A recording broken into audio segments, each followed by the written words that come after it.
हमारे शरीर में 3 दोष होते हैं।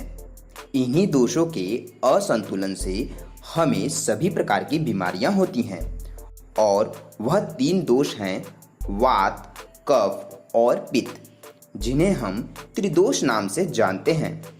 वात अर्थात वायु, कफ अर्थात बलगम और पित्त का मतलब कि जो रस हमारे भोजन को पचाता है। पिछले वीडियो में हमने आपको पंच महाभूतों के बारे में बताया था, जिन्हें हम पंच तत्व भी कहते हैं, और वह पंच तत्व आकाश, वायु, अग्नि, जल और पृथ्वी हैं। इन्हीं पंच तत्वों से ही त्रिदोष की उत्पत्ति हुई है।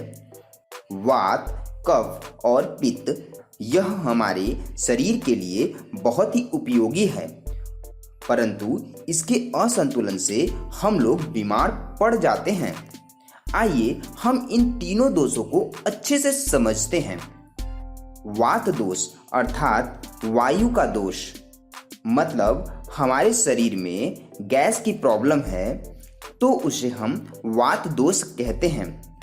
वात दोष आकाश और वायु इन दोनों तत्वों से मिलकर बनता है। शरीर में होने वाली सभी गतिविधियां हमारे वात अर्थात वायु के कारण ही होता है, जैसे कि रक्त संचार होना। शरीर के अंदर जो भी खाली स्थान है उस स्थान पर वायु पाया जाता है। शरीर में किसी भी प्रकार के मूवमेंट इसी वात अर्थात वायु के वजह से होता है।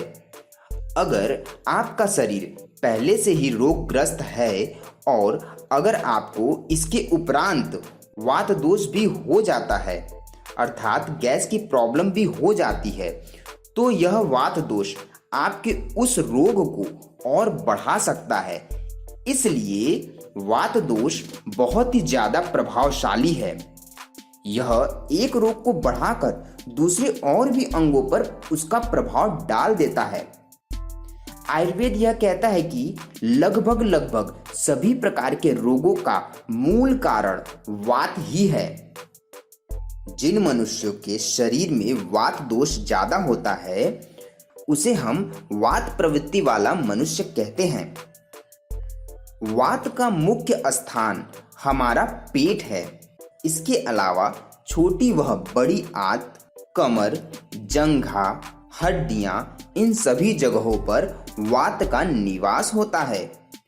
वात का प्रारंभिक लक्षण हमारे शरीर में रूखापन का होना होता है, और वात अगर संतुलित रहता है तो हमारा रक्त और मलमूत्र का प्रवाह ठीक तरीके से कार्य करता है। जो वात प्रवृत्ति वाले लोग होते हैं उनमें रूखापन, धीमी और भारी आवाज, दुबलापन, ठीक प्रकार से नींद न आना, ये सब लक्षण पाए जाते हैं।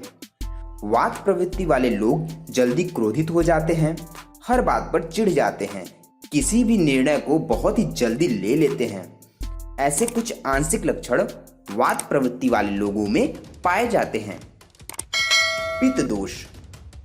पित्त दोष जल और अग्नि इन तत्वों को मिलकर बना है।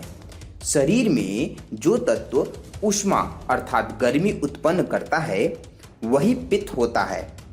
यह हमारे शरीर के हार्मोन्स को नियंत्रण करता है। यह हमारे भोजन को पचाता है। भोजन और हवा से खून, हड्डी और मलमूत्र को बनाता है। मानसिक सभी कार्य पित्त ही करता है, अर्थात खुशी, दुखी, उत्साह, साहस आदि सब प्रकार का संचालन पित्त ही करता है।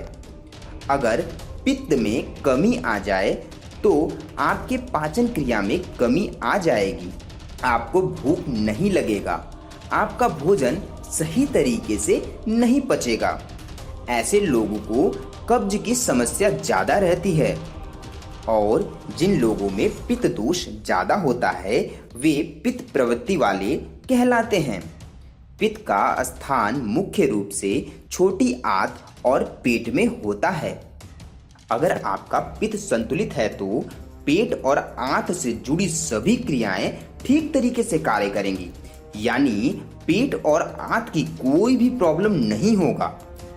पित्त वाले मनुष्य को गर्मी बर्दाश्त नहीं होती है।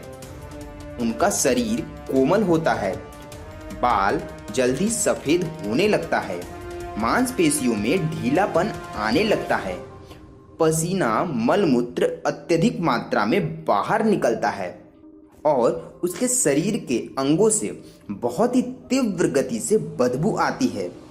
यह सभी पित्त प्रवृत्ति वाले मनुष्यों का लक्षण है। कफ दोष। कफ अर्थात बलगम पृथ्वी और जल तत्व से मिलकर यह कफ बनता है। कफ दोष हमारे शरीर के लिए बाकी इन दोनों दोषों से ज़्यादा महत्व रखता है। कफ हमारे दोनों दोषों अर्थात वात एवं पित्त को नियमित रखता है और इससे हमारे सभी अंग पोषित भी होते हैं।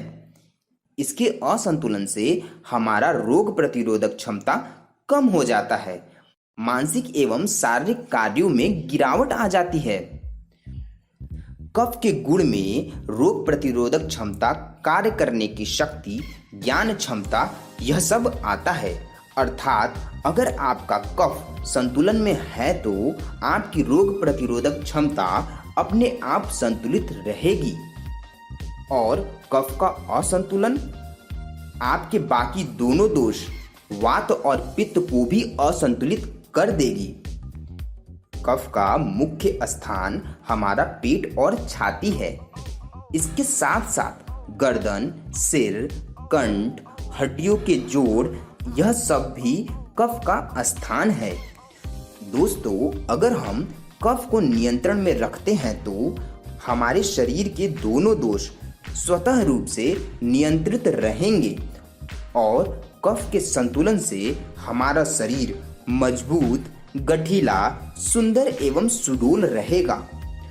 कफ हमारे शरीर को सुंदर बनाने में ज्यादा योगदान रखता है।